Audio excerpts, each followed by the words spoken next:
Welcome, my friend. I'm so glad you're here with me today. If you're ready to relax and practice your English listening, I've got a powerful story for you, one that begins on a small island with a boy who would go on to become one of the greatest footballers the world has ever known. Today, we journey into the life of Cristiano Ronaldo, from humble beginnings to global icon. His story isn't just about football. It's about discipline, sacrifice, and the relentless pursuit of greatness. You probably could not imagine chasing your dream so hard that you leave your family behind at just 12 years old. But he did. And before we begin today's exciting journey, don't forget to like, subscribe, and leave me a comment. Let's not keep you waiting. Time to dive into today's story. Cristiano Ronaldo dos Santos Aveiro was born on February 5, 1985, on the small island of Madeira, Portugal, far from the stadium lights and fame that would one day follow him. The fourth and youngest child in his family, Cristiano grew up in a modest home. His mother worked as a cook, and his father, José Diniz Aveiro, was a kit man at a local football club. They didn't have much, but they had each other. From the very beginning, Cristiano was different, energetic, focused, and fiercely competitive, even as a toddler. Family members recall how he cried when he lost games, whether it was football in the streets or card games at home. Losing wasn't just frustrating to him, it felt like a personal failure. He spent most of his early days playing football on narrow streets with older kids, using rolled-up socks or plastic bottles when they didn't have a ball. Every spare minute was a chance to kick, run, or practice his moves. His neighbors often joked, "Cristiano doesn't walk. He dribbles." By the age of 7, he joined the local team, Andorinha, where his father worked. Though small and skinny, his speed and control caught everyone's attention. But it wasn't just talent. It was obsession. After training, while others rested, Cristiano would go home and keep practicing. He'd race up hills, do push-ups before bed, and even sprint with weights strapped to his legs. At school, things weren't as easy. Cristiano wasn't interested in academics. In fact, he struggled in class and often got in trouble for his fiery temper. One day, after being mocked by a teacher for having a strong Madeiran accent, he threw a chair, literally. The school expelled him. His mother later said, "Cristiano was never a bad boy. He just wanted to be heard." He was heard, just not with words, but with goals. At age 10, he transferred to a bigger local club, Nacional, where he quickly became their best player. Scouts began whispering about this kid with lightning in his legs. A year later, Sporting Lisbon invited him for a tryout on the mainland. It was both exciting and terrifying. For the first time in his life, Cristiano had to leave Madeira and his entire family behind. At just 12 years old, he flew to Lisbon alone, stepping into a world he didn't recognize. The city was colder, the accents different, and the players tougher. He missed home terribly. Some nights he cried in bed. "I was nobody," he once said, "just a boy trying not to break." He didn't break. At Sporting's academy, the coaches quickly saw two things. He had rare ability and an even rarer drive. He trained harder than anyone, often sneaking into the gym after hours. One story tells of a coach arriving early to the training ground and finding Ronaldo already drenched in sweat, doing sprint drills alone. "I want to be the best in the world," he said. "Not good, not great, the best." But the path wasn't smooth. His Madeiran background made him an outsider. His accent was mocked, and his flashy dribbling annoyed some older players. He was often called arrogant. But Cristiano didn't care. He wasn't trying to impress anyone. He was trying to outrun everyone. His speed, technique, and explosive energy soon made him stand out. In youth tournaments, he regularly scored multiple goals. One match in particular put him on the map. Against a top youth team, he scored a hat trick and assisted 2 more, all while grinning from ear to ear. The scouts in the crowd took notes. Word began to spread. At 14, he made a decision that would change his life. He convinced his mother to let him quit school and focus entirely on football. "If it doesn't work out," he told her, "I'll work harder." It was a risky move, but she believed in him. Back home in Madeira, his father watched proudly from afar, though battling his own demons with alcohol.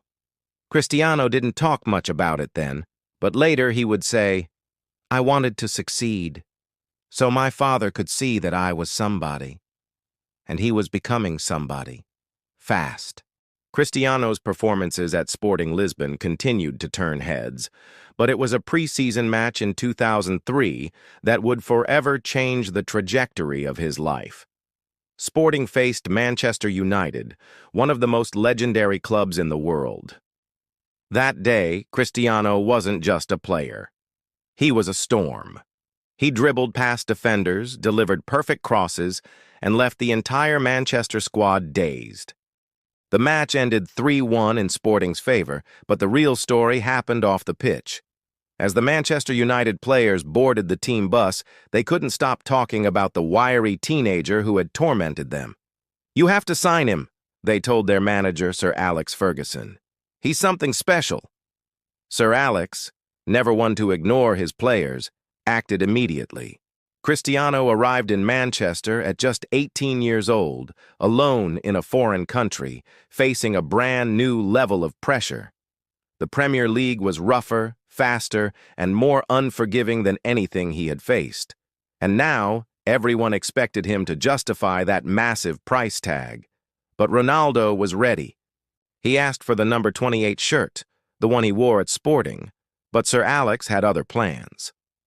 "You'll wear number 7, he said, handing Cristiano the jersey worn by club legends like George Best, Eric Cantona, and David Beckham. It was a huge honor, and an even bigger weight. Cristiano accepted it with a quiet nod. In his debut match against Bolton, he stepped onto the field as a substitute. Within minutes, the stadium erupted. His footwork was electric, his pace undeniable. The crowd fell in love instantly, but not everyone was convinced. Critics said he was all style and no substance. Too many stepovers, not enough goals. Cristiano didn't argue. He trained harder. He started lifting weights, adding muscle to survive England's tough tackling. He studied footage of himself after every match, taking notes on where to improve. Teammates would often find him in the gym late at night, working alone. There was even a running joke at United. "If Ronaldo's not at training, check the mirror. He's probably practicing his celebration." Despite the teasing, the players admired him. He was obsessive, determined, focused. He didn't drink, didn't party, didn't even eat sweets. One teammate once offered him a slice of birthday cake. Cristiano politely declined and went for a second workout instead. The breakthrough came in the 2006-2007 season. Cristiano's stats exploded. He began scoring consistently, assisting regularly, and finally silencing the doubters. He became a nightmare for defenders. His feet moved like lightning, his jumps defied gravity, and his free kicks curved like magic. That season, he scored 23 goals and helped United win the Premier League. But it wasn't just about numbers. It was the way he played, with flair, confidence, and a hint of arrogance that made fans cheer and rivals fume. One moment, he was sprinting past 3 defenders. The next, he was striking a thunderous goal from 30 yards out. Off the field, Ronaldo's brand began to grow. Advertisements, sponsorships, magazine covers, suddenly the world knew his name. But fame didn't distract him. In fact, it fueled him. He once said, "I train like I'm number 2. I play like I'm number 1. During a Champions League match in 2007, he scored a stunning header against Roma, leaping so high it looked like he hung in the air. Commentators gasped. "It's not normal," one of them said.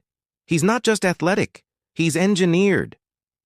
In 2008, everything came together.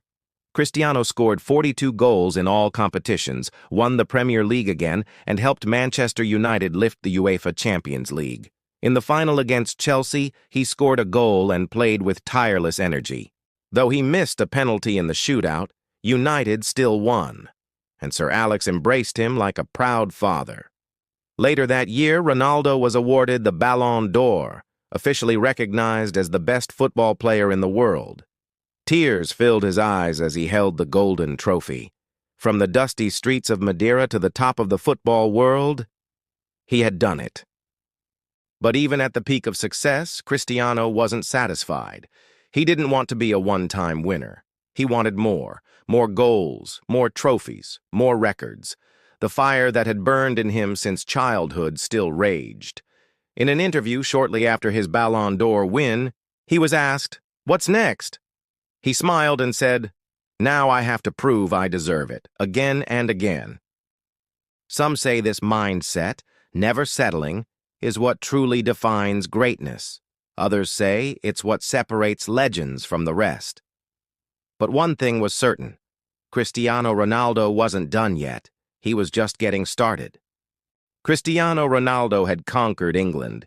He had become a champion, a global icon, and a Ballon d'Or winner, all before turning 24. But just when most people would settle into their success, Cristiano looked for the next mountain to climb. That mountain was Madrid. In 2009, Real Madrid shattered the transfer record to sign him for $94 million. It was the kind of number that made headlines across the globe. Cameras flashed, fans screamed, and the Bernabeu stadium filled with thousands of supporters just to witness his unveiling. He wore a suit that day, but his expression was that of a warrior ready for battle. Madrid wasn't just any club. It was a cathedral of pressure, expectation, and history. Ronaldo wasn't just joining a team. He was stepping into the legacy of Di Stefano, Zidane, and Raul. And if that wasn't enough, the media quickly made it clear he wasn't just expected to perform, he was expected to become the best. His start in Spain was explosive. Goals poured in, defenders struggled to contain him, and fans adored his hunger. But something else was happening too. Something that would shape the next decade of football. Lionel Messi. At Barcelona, Messi was quietly building his own legend. Where Cristiano was fierce, sculpted, and intense, Messi was gentle, elusive, and natural. Their playing styles couldn't be more different. But together, they formed the greatest rivalry football has ever seen.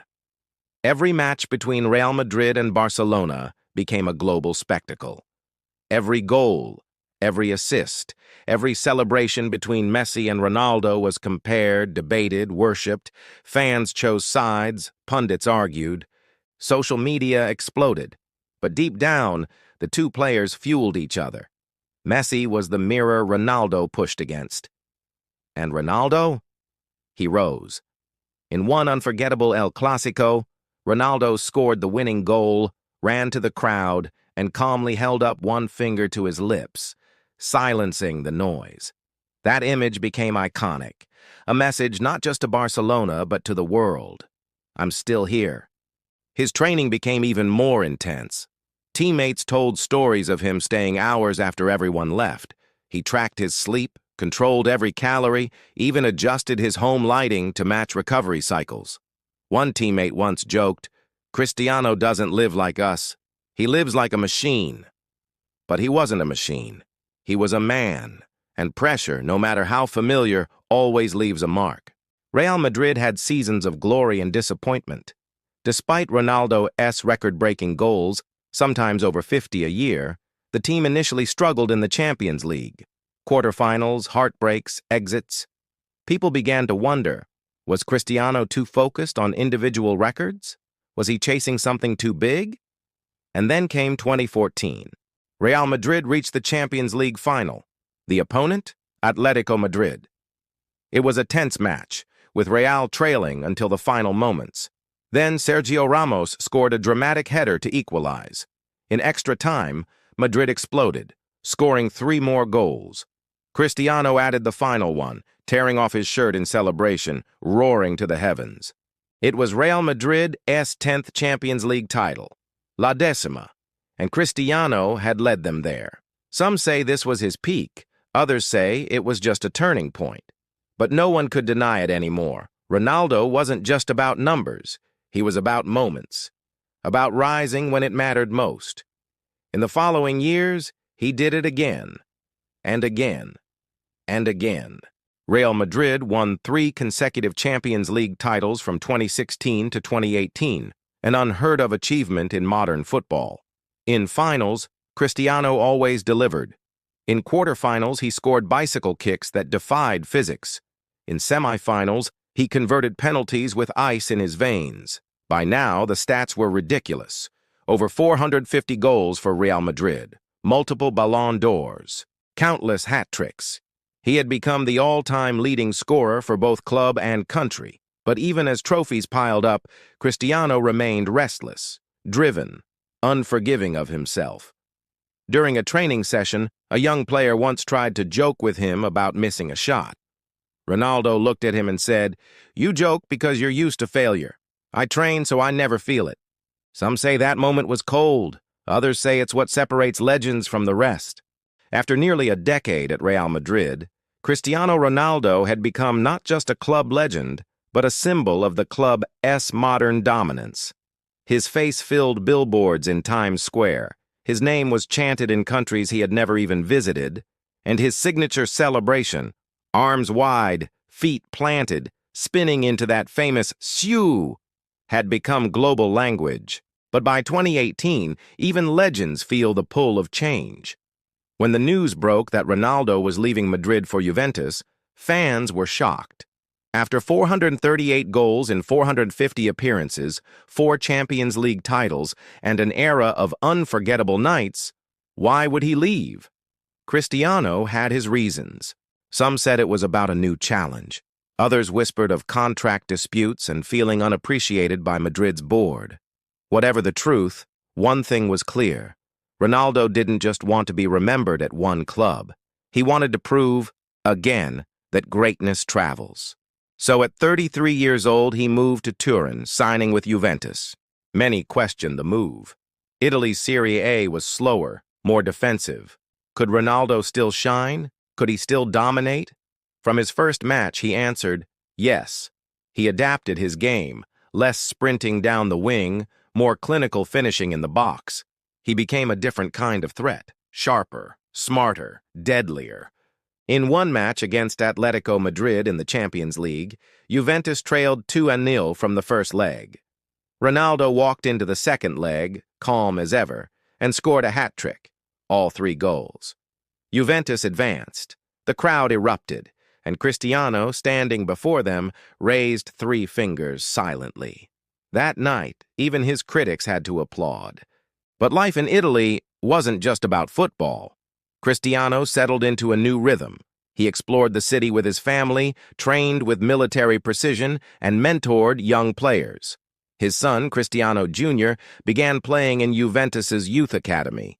Watching his child score goals brought a new kind of joy to the man who once trained through Christmas. Yet the Champions League title, the ultimate goal, eluded Juventus. Despite Ronaldo's efforts, they couldn't replicate his Madrid magic. Some fans blamed the team. Others blamed age. But Ronaldo never blamed anyone. He simply kept working. Meanwhile, his national team journey reached new heights. After years of heartbreak in major tournaments, Portugal shocked the world by winning Euro 2016. Though Cristiano was injured during the final and had to leave the field in tears, he stood on the sidelines coaching his teammates like a man possessed. When the final whistle blew, he raised the trophy with trembling hands. It wasn't just for him. It was for his country. Then, in 2019, Portugal won the UEFA Nations League, with Cristiano scoring a hat-trick in the semi-final. Even in his mid-30s, he remained a force of nature. There was a moment during a Portugal match where a young fan ran onto the pitch, terrified he'd be tackled by security. But Ronaldo stopped the guards, hugged the boy, took a selfie, and walked him back. It was brief, but it showed something deeper. Beneath the intensity, the obsession, the fame, there was still a boy from Madeira grateful that anyone cared enough to cheer. But time is a silent opponent. As Ronaldo approached 36, the football world buzzed again. Would he retire? Would he finally slow down? Instead, he returned to where the journey took off, Manchester United. In 2021, the announcement broke the internet. Fans celebrated in the streets. Jerseys sold out in hours. Ronaldo's second debut with the club was surreal. He scored twice in front of a roaring Old Trafford, once again writing his story like a script only he could imagine. However, football had changed. The team was younger, the tactics different, and expectations higher than ever. Though Ronaldo scored goals and carried matches, United struggled with consistency. Tensions rose. Interviews made headlines. The fairy tale return didn't go as smoothly as many hoped. And still, Ronaldo pressed on. His relationship with fans remained deep. In one heartwarming moment, a young boy who had lost his father came to a United game with a sign, "Ronaldo is my hero." After the match, Ronaldo found him, gave him his shirt, and whispered, "Stay strong. Your father would be proud." Stories like that were everywhere. In Spain, in Italy, in Portugal, in England, Ronaldo's legacy went beyond records. It lived in hearts, in inspiration, in the idea that no matter where you start, no dream is too big. Some say Cristiano chased perfection. Others say he chased something else, immortality. But maybe he just chased the version of himself that kicked socks through the streets of Madeira. The boy who believed he could be the best, even when no one else did. By 2022, Cristiano Ronaldo had entered a new chapter in his career, one that felt more complicated, more human, but no less intense. He had returned to Manchester United as a hero, a symbol of hope. But football, like time, doesn't wait for anyone. While Ronaldo still scored goals, the team around him wavered. The club struggled with tactics, morale, and leadership. Coaches came and went. Players rotated in and out. One week they played like contenders. The next, they fell apart. And though Ronaldo carried matches, delivering last-minute goals, firing the crowd to life, United lacked rhythm. They lacked identity. It was a painful paradox. The greatest goal scorer in history, still fit and focused, playing in a team that couldn't find its feet. There were moments of brilliance. His hat trick against Tottenham, a last-gasp winner in the Champions League, the crowd at Old Trafford erupting every time he touched the ball. But there were also moments of tension, questions about his role, about whether he should start every game, about his reaction when substituted. Then came a controversial interview. Ronaldo, speaking candidly, voiced his frustration with the club's management, its lack of progress, and how he felt disrespected. It was raw, emotional, and divisive. Some fans stood by him, others felt disappointed, but it was undeniably honest and it marked the end of his second spell at Manchester United. He parted ways with the club by mutual agreement. No farewell match, no send-off in front of the fans. Just a statement and a silence. Shortly after, he shocked the world again by signing with Al Nassr, a Saudi Arabian club. Many saw it as the closing chapter, the end of his time in European football, but Cristiano didn't treat it that way. He arrived with the same discipline, the same drive. He scored, he trained, he inspired. For him, it wasn't about where he played, it was about how he played. He also continued his work off the field, building businesses, donating to hospitals, supporting children's charities. His influence had long outgrown the pitch, and through it all, he remained a proud captain for Portugal. Though their World Cup dreams were cut short in 2022, Ronaldo still stood tall. A new generation was rising, but his presence anchored them, a symbol of how far Portuguese football had come. In interviews, when asked about retirement, he smiled. "As long as I feel I can compete, I will. Football is not just what I do. It's who I am." Eventually, every great player hears the final whistle. But for Cristiano Ronaldo, legacy was never just about lifting trophies. It was about the path he walked. From the narrow streets of Madeira to the bright lights of Madrid, from heartbreaks to historic nights, from critics to cheers, he endured. And that's the real magic of his story. As we bring this story to a close, let's take a breath. Let's step back from the numbers, the headlines, the debates, and just feel what his journey really meant. Cristiano Ronaldo showed the world that greatness isn't gifted. It's earned. In the early mornings, in the quiet discipline, in the refusal to quit. He didn't wait for permission. He didn't hope to be discovered. He trained like someone who knew what he was capable of, even before anyone else did. There's a peace in his eyes now, a calm that wasn't always there before. Maybe because he knows he gave everything. Every sprint, every goal, every tear. And even when he was doubted, even when the noise got too loud, he stood tall, sometimes furious, sometimes frustrated, but always forward. He inspired millions, not just to play football, but to believe in themselves, to wake up and try again, to chase that dream that seemed too far away. He reminded us that even if you start with nothing, if you work with everything you've got, something beautiful can happen. So next time you see a kid juggling a ball in the street or someone practicing alone under the rain, remember, legends don't start in stadiums. They start in silence. And then, one day, the world watches. Thanks so much and see you.